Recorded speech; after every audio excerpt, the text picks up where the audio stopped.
Hello and welcome to this episode of I Don't Know Jack About Parenting, where today I'm going to be talking about how parenting is a team sport. So the big question is this: how are parents like us, who don't have a manual, who are doing the best we can, who feel as though we aren't enough, how are we going to raise healthy, happy children who we are proud of and still keep our sanity in that process? That's the question, and this podcast will give you the answers. My name is Ryan Roy, and welcome to I Don't Know Jack About Parenting, a podcast for parents who are being real with themselves.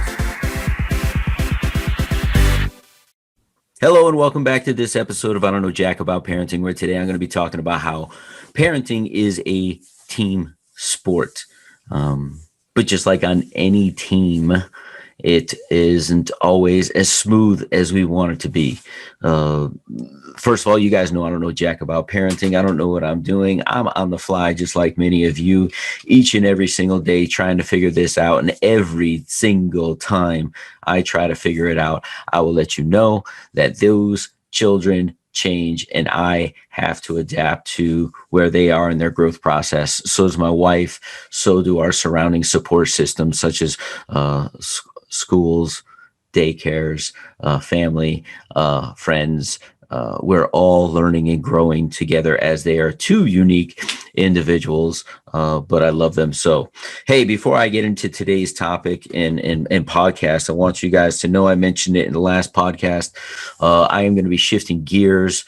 This has been a fantastic run with I Don't Know Jack About Parenting, but over nearly 300 episodes. I believe this one will be like 296. Wow, I can't believe I've done this for 2 full years. We are going to shift gears and we're going to go into an interview style podcast. And it's going to be called FBI Dads. You could get access to that and subscribe to it now, as it'll be kicking off at the beginning of the year.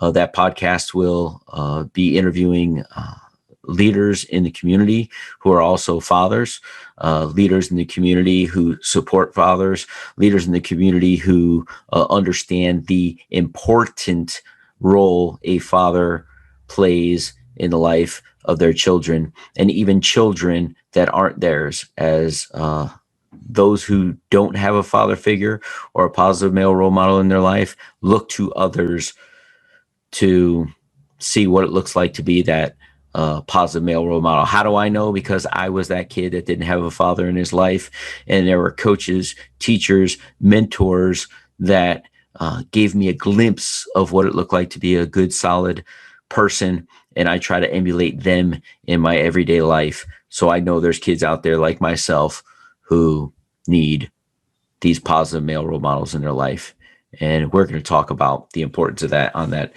podcast. So again, you could go and subscribe to that now. It's anchor.fm/FBI-dads. So today's topic, it's a team sport. So just last night, my 9-year-old had a little bit of a meltdown in regards to our internet service. I am downstairs working in my office. I had been interrupted multiple times that day. It's been not an easy thing working from home with a 3-year-old, a wife who is currently looking for new employment, and a 9-year-old who, is kind of cooped up. And one of his outlets, once he gets all of his work done and everything, is getting to play some video games with his friends online. And our internet, as we got a new router so that it could be faster for everybody, was still adapting, and it wasn't quite loaded fully. We had internet access, but it was being a little glitchy, as he would say.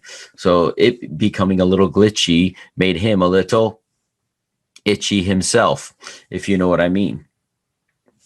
So as I'm downstairs working, I hear him, going to his mother upstairs, and then there's an exchange that is a little bit louder decibel than I appreciate, and I hear him saying, "No, don't do that, don't do that." And I think she was like, "Hey, you don't need to have any video games if this is how we're going to respond and react." Which already created a heated environment, right? So he was getting ready for his baseball game, and I said, hey, go get your cleats on. His cleats are downstairs in the garage. I know my wife didn't hear that.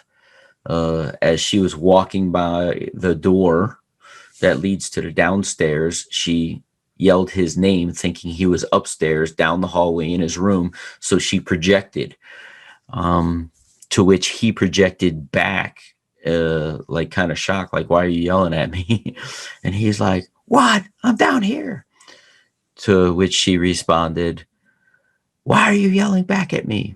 And it was all a miscommunication from the earlier heated exchange that had already de-escalated, but the emotions are still there. I witnessed all this. And now he's upset. They're going back and forth. She's telling him not to be disrespectful. And I know his intention in that wasn't to be disrespectful. And she wasn't hearing it, which got him further upset. We get in the car to go to baseball. I explained to him the disconnect and that mom didn't understand. And can he understand how she didn't understand now? And he was like, yeah. I said, and at the end of the day, we all just need to be kinder to each other. Because when you came down with the internet challenge, that didn't serve at any level this next exchange that you and mom had, because you guys were already elevated because we weren't kind to each other earlier in the day. This other simple thing of her just trying to get your attention because I don't even know what it was. And we were trying to get out the door. It led into another, for lack of a better term, mini argument, and feelings being hurt on both ends. Long story short, he had a great baseball game. We come home. He took a quick shower. It was late. He didn't have school the next day. So we allowed him to kind of wind down, watch a little bit of a show. And my wife went into his playroom where he's watching TV and tries to say something to him. I don't even know what it was. And then he snaps at her. Now he's tired and, whatever other reasons, but he's not realizing how he's talking to his mom because the feelings, right? It had been hours before, but the feelings towards her and her feelings towards him still hadn't de-escalated, and they get into another exchange. And then he goes to bed, unhappy. And what I said to her in that moment, I said, listen, as she left his room, he's sobbing.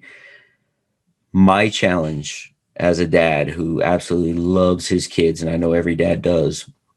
And look, I don't know jack about parenting. I know this. I must support my wife because parenting is a team sport. And as much as I disagreed with her in the moment, I have to support her.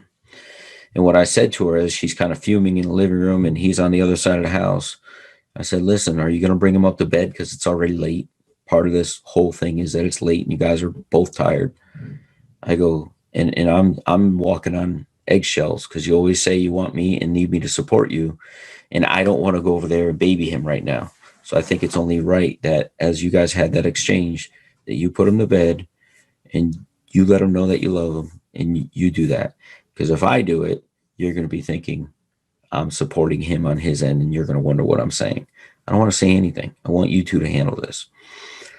So she reluctantly did it, but she did it. And then she came down and we had a good conversation around, her thanking me that I supported her and that I allowed her to put him to bed and that I didn't say anything because I'll be quite frank. I don't always agree with some of the things she's saying. I don't always agree even when we're privately. And I don't know jack about parenting and I fail in that area more times than I'd like to. I'm not saying it's every day. I'm just saying she needs to feel supported when it comes to this. So that's my shortcoming. Being a coach by profession, I understand how damaging certain sentences can be, certain words, certain vocabulary, and if it's repeated, regardless of how the other person thinks, well, it's not that big a deal. To the receiver, sometimes it could be a big deal.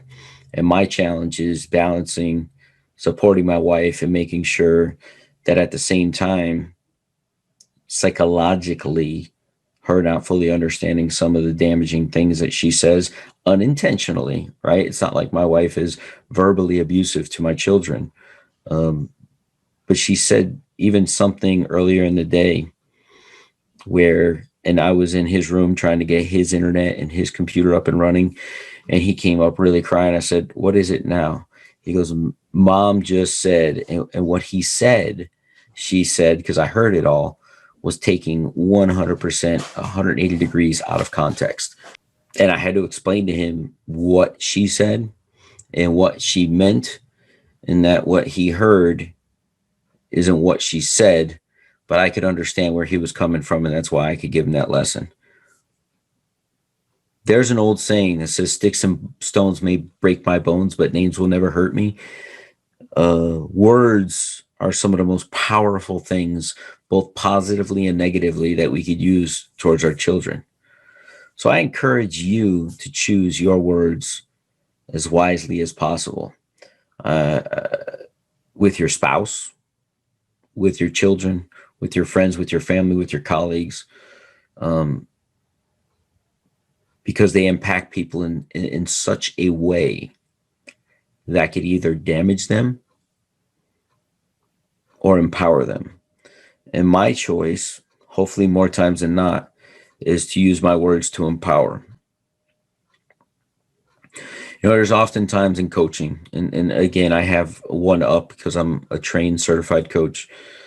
One of the things that we talk about in coaching, and we are encouraged to do, and I encourage myself to do it, and hopefully I do it on every single coaching call I have with my clients, is we talk about wins and successes, because oftentimes people want to talk about the negative things in their life. We're not used to talking about our successes, and then acknowledging them for whatever steps they've taken.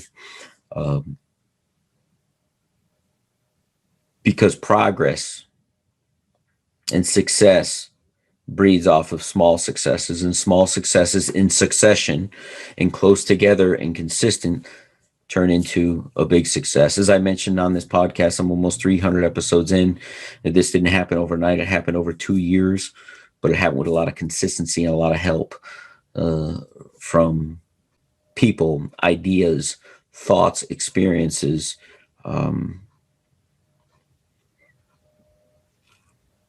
and those things must be acknowledged, because without them, there would be a greater body of work. And that goes for everything in life. So acknowledge your spouses for the things they're doing right. Acknowledge your kids for the things they're doing right. Acknowledge your coworkers. Acknowledge your employees, business owners out there, because it's important. But most important, as I said, this parenting thing is a team sport. Get with your management team, right? If you're an entrepreneur, if you're a leader, and empower your team. Figure out a way to do that. And there are lots of strategies to do it. But same thing, parents huddle up at night. My wife and I huddled up at the end of the night, and we had a real discussion around what had transpired. And we came to an agreement on how to proceed forward, so that our household has more holistic approach, as opposed to what occurred just yesterday. So guys, I don't know Jack About Parenting is coming to an end. Please remember to go subscribe to FBI Dads at anchor.fm/FBI-dads, because that is going to be next level stuff compared to I don't know Jack About Parenting. We'll see you in the next episode. Do you want to be the dad you wish you had? If so, go get my free book, Be the Dad You Wish You Had, at BeTheDadYouWishYouHad.com. Inside, you'll find my most effective 40 tips to quickly and easily transform yourself into the ideal dad. Go to BeTheDadYouWishYouHad.com now and get it while it's free.